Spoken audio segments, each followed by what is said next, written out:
Hello, Hi, how are you? I'm doing great and welcome to our podcast, Viola.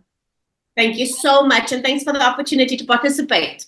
It's really a pleasure for everyone listening to us right now. I'm Dani, and today, Great.com talks with Viola Manuel, the country director of MOT South Africa. If you haven't heard of them yet, their mission is to develop robust youth who include all. If you're new here to this podcast, remember to press subscribe on YouTube or in your podcast app. Now, Viola, let's talk. Let's talk about Mooch today. Well, first, how and when did Mooch begin, and what exactly this word stands for? Because I know there's a history behind it. So let's dive into that. Thanks, Danny. That's usually where we start because people are saying, first of all, how do you pronounce it? What does MOT stand for? So it's always a good place to start to let you know that Mut is actually a Norwegian word, and it's a Norwegian word that means courage. And that's really what a lot of the program is built around. It's around giving our youth courage, the courage to actually become exactly who they need to be and who they are destined to be. And so Mut started out in Norway 20 odd years ago, and we started in Cape Town about 15 years ago. Last year, we celebrated our 15th birthday, so that was quite exciting. And so, what happened was there was a young gentleman named Atle, and his father was a prison warden, and he was told by his dad that one of the inmates were going to be spending the sort of festive season. I think it was Christmas Day with him, and they of course were very anxious about having a like ex-con at home, and they were quite anxious about that. But as a young person, he decided to be really, really brave and courageous and have a conversation with this gentleman about how is it that you got here, And as a teenager in his home, I think the seeds for mood started to be planted. Because from there, he had different life experiences that took him to a point where he said to some of his fellow Olympians, I actually need to do something for the youth. I need to start something. And at that point, the Norwegian government had done a lot of research into schools, and the big issue at schools at that time was bullying. And so the whole program around MUT was to start sort of addressing these socially unacceptable behaviors and give the youth an alternative to that kind of behavior. And that's how MUT started, Danny. And it's now in South Africa. And we're very excited about being here for 15 years. We've touched the hearts and minds and souls of over close to 100,000 youth in South Africa with this program over the last 15 years. And so, yeah, it's a special, special program. I feel incredibly committed and passionate about the work that we do, especially the impact that we have. That is amazing, Viola. What a history. And well, one thing you mentioned, courage. And I think this stands for your approach to the challenges, right? To how you really try to foster this into the kids. And I'd like to know more about this approach. And also, what are the challenges that this youth is facing right now? These communities you serve, what are they challenged by? Yeah, so Danny, I often talk about the fact that young people are transitioning from adolescence to adulthood. And in South Africa specifically, and I speak mainly about my experience in South Africa, we as adults have really let our youth down. We've done one of two things. We've either mollycoddled them and done everything for them to the point that they really can't stand on their own two feet, because, that's just sometimes what parents do and guardians do. We try to do everything for them. Or what we've done is we've completely ignored them and just discounted them and just actually made them have to do everything on their own. And so we've let our youth down. And so when we talk about that transition from adolescence to adulthood, we talk about them having to sort of cross over a bridge, but we've decimated the bridge. The bridge is broken. And so what's happening is, instead of them journeying safely across into adulthood, what's happening is a lot of them are falling down through the bridge into a raging river, and it leaves them feeling helpless and vulnerable. And then they start making really silly life decisions. So what MUT has done is MUT actually has come up with these interesting values and principles that have helped us sort of erect the bridge again that takes from adolescence to adulthood. And the way we've done that is with the values: the courage to care, the courage to live, the courage to say no, And as part of all those values, we talk about principles like being proactive, seeing the whole person. And those are the principles that we promote with our youth. And so we work in a lot of high schools, we work in a lot of NGOs that work with youth. We work with a lot of what we call our training vocational education institutions, our TVET colleges. And so that's where we find the youth that we work with. And that's where we introduce the program to them. Danny, I must say, it's not one of those programs that's sort of like a helicopter in and a helicopter out, or one of those programs where you're there for a week and then you're gone. The program actually extends for 3 years. We work with the school for 3 years. We work with a college for 3 years. And what we do is we actually build capacity within the educators or the leadership of that institution. And we train them to be MOT coaches. And so those MOT coaches are the ones that actually deliver the program to the youth. And that's so important for us because what it does is it builds capacity within the sort of educational leadership of South Africa. And the second thing it does is that it means that these kids, as they go through their daily lives, every time they come to school, every time they go to college, they have a role model that they see, and that's the MOT coach. And that is one of the things we found out in South Africa is so desperately lacking. We're so desperately lacking of role models, especially male role models. Men in South Africa are looking to take and find their place in society and in communities, but we've left a lot of our youth without any kind of male role model. And so this really takes care of a very big gap in the lives of our young people. So that's how we do the program. If we work with a school, we'll start with grade 8 in year 1 and then grade 9. So we'll be with grade 8s and grade 9s in year 2. And then in year 3, we'll be actually doing grade 8, grade 9, and grade 10.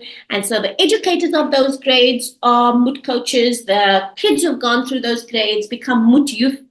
And then, of course, we have our reinforcement of each of those values as well. Wow. I'm really amazed by it. And for everyone listening to us, Viola gave us a great perspective of what the programs are, but you can get more detailed information on their page, which is MOT, this is how we spell it, .org.za. So it's moot.org.za. You can check there and get a better perspective, of what is the impact that they are making. And Viola, with this focused attention that you give to these kids. You mentioned that your programs run for 3 years. They follow this kid for life in a way. Yeah. I imagine that the structure you have needs to be robust as well to be able to do that. So I like to highlight this as often as I can because sometimes people don't remember the weight that is to carry a NGO, right? To keep all of these things running. So, one, what are the challenges that MOT faces on a daily basis to keep their operations running, and how are you able to overcome these challenges? Yeah. So first of all, I think one of the biggest challenges is the amount of commitment that it actually takes. It's a volunteer organization run by a lot of volunteers. Yes, we have those of us who are permanently employed, but our board is made up of volunteers. And so the commitment that's required from them to volunteer to give strategic leadership to this organization. And then our MOT coaches are volunteers. And so, yes, it does become overwhelming, and there are competing priorities for educators, who the educator wants to do this MOT program, sees the benefit of doing this MOT program, is so committed to it, but it also realizes that they've got, to deliver to the Department of Education. The principal expects certain things to be delivered. So those competing priorities is a huge challenge for how successful we are. And then, of course, we also look at how can we actually be implementing with purpose, and to be actually implementing with purpose also requires that we do things a little differently, and that is that we be a lot more focused and a lot more I want to say demanding of our volunteers that they give us their absolute best, because we recognize what we're working with. And so a lot of times, just trying to manage that commitment and those challenges is to remind our volunteers of the impact of the program. We constantly talk sort of anecdotally about some of the stories we hear about some of the kids in class, where the one child who was like this gangster, she's really was like was a handful, and had come to one of the MOT schools with a reputation of being this gangster, and she had actually literally beaten up her primary school teacher. So everybody met the idea of her being at the school was concerning to them. And when she sort of walked into the first MOT session, she said to the MOT teacher, the MOT coach, "Don't mess with me." She broke a ruler in her face, said, "Don't mess with me, just leave me alone." And the MOT coach said, "Well, you know what? Just sit in the back of the class, participate when you want to. When you don't want to participate, you can just sit and observe." And after the third session, she sort of came to her MOT coach and said, "Here's a new ruler for you, because I've learned that I actually need to be kind and I need to care." And so we have so many stories, with our Courage to Care Day, which is one of our reinforcement days. We had one of our youth talking about the fact that she was actually suicidal in terms of her thinking, and she just was not enjoying school at all. And she met the MOT program, and the kids in her class went through the MOT program, and it changed the culture of their classroom, and she was more accepted, and she felt like she could deal with more. And so there's so many anecdotal stories about kids, standing up to bullies, and those kinds of stories, just having the courage to say no.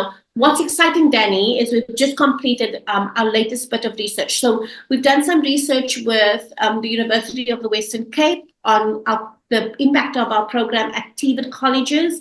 And the 3 results that came out of there that I'd probably mention in this podcast is the impact on academics, in that the kids were doing better. More of them were passing that did the MOT program. There was a better quality pass. So it was 1 grade up. So kids who would, under normal circumstances, get a C were now getting a B after they'd been part of the MOT program. And retention, being able to retain the students at the colleges there was much higher retention.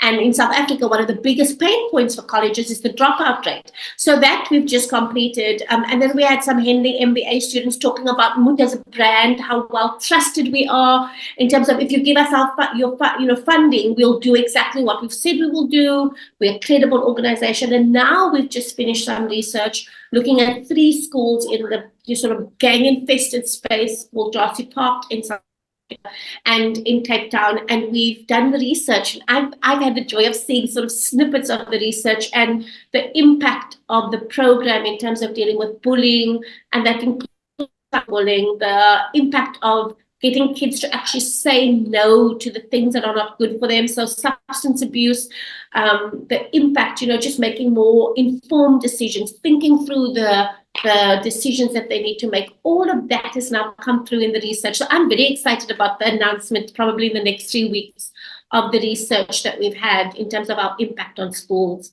Well, you should be excited, because I am excited. This is massive. I mean, this impact, just the stories that you just shared, they really gives us a perspective, of how deep the work that you're doing is. And I love that you mentioned retention, because I think we try to interview organizations all over the globe, and this is something that we always hear. Like, when the kids are struggling, we know that they will not stay in school.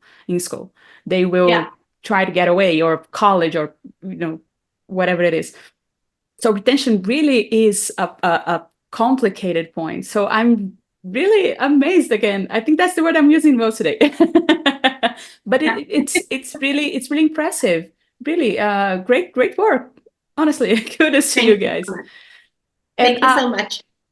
I'm looking forward to see those results that you mentioned. Please share with us. We'll be happy to edit here. Danny, I think I'm fishing for an invitation for another podcast, because we'll have to definitely tell the listeners about just the exciting outputs and outcome of our study on our impact. But it's important that organizations like MOT are able to very, very confidently talk about the impact. So it's not just the sort of anecdotal discussion about what makes us feel good, but the fact that we're spending so much money in terms of creating this sort of MOT as a society builder, building the societies and the cultures within the schools. And now we can confidently say that we do actually deliver on that change in culture. We do deliver on that change in society. And that for us, is something that we're quite proud of. Well, thank you for saying that. Thank you, honestly, for saying that. I think it is important to be proud on the work that you do, not just, because of the numbers, but because of the effect that you have in these kids' lives, and the fact that you can now show it in numbers. It's really great, great. And thinking about this, Viola, what are the next steps for Moot now? What are you what are you planning to be in the next 5 years? So I think what our hashtag this year is Mootworks. So for the next probably 2 or 3 years is just starting to get the main stakeholders, like departments of education, municipalities. We need to get them to understand that Moot works. And so, when you talk about your pain points and you talk about your concerns, what we're saying is there's an opportunity. Here's a program that works and addresses that. So that's my big challenge for the next 2 or 3 years, to actually get that message across. And then, of course, for us to just move into all of South Africa, because South Africa is desperately in need of this program. And then I think the bigger concern would be where Moot Global would sit and say, how do we get this Moot program into more parts of the world that needs it? So it's always going to be expansion, but it's always going to be an expansion at a rate that we are never going to compromise on the quality and of what we deliver and how we implement, because the implementation recipe is gold and it works really well. And if we can continue to implement, so it will never be that we will want to be in so many schools that we sort of whittle it down to 1 year. It will never be, because then we'll never have the impact we have. We'll continue to have to work within the parameters of what makes us who we are and what makes Moot work. Moot works. I think that's the message, right? And for Yeah. Moot to keep working, to keep you guys going further along in this vision that you just shared with us, what are the best ways for people to help you keep going? Again, always going to be a discussion around funding. Funding is what keeps us going. And as I said, we've done the whole research on Moot's credibility. And so we're a credible organization. We've dotted all our I's, we've crossed all our T's, we're compliant in every possible way that we can be compliant. We're a brand that is trusted by our funders, and so our funders continue to give us money. But the more money we have, the more we can do. So if anybody's listening to the podcast and says, I'd like to get involved in it, yes, we absolutely welcome volunteers who come, and we've had our volunteers in our offices that come from all over the world, that have come to Moot and said, I've got 6 months. I'm in Cape Town for 6 months. I just want to volunteer, and that's great. We absolutely love that. But also, if there's organizations, corporates, companies that would love to be part of the Moot journey in South Africa, for them just to contact us on info@moot.org.za, and then on the website, as you mentioned, www.moot.org.za, there is a space for people to donate. So we would welcome any donations to just help us, in terms of our quest to get our youth a lot more robust and ready for life. Thank you. Thank you so much for joining us today, Viola, and sharing all this information. It was a great talk. Thanks, Danny. I really appreciate it. And thank you to your listeners for tuning in and for listening and giving me the opportunity to tell them more about what we do. Yes, I'm going to join you with this. Thank you. Thank you guys for listening once again. And remember, if you enjoyed this episode, press subscribe on YouTube or in your podcast app, because that shows the algorithms that this is an important conversation and more people can learn about the importance of MOT South Africa. Go check their page, help out if you can, and I see you in the next episode.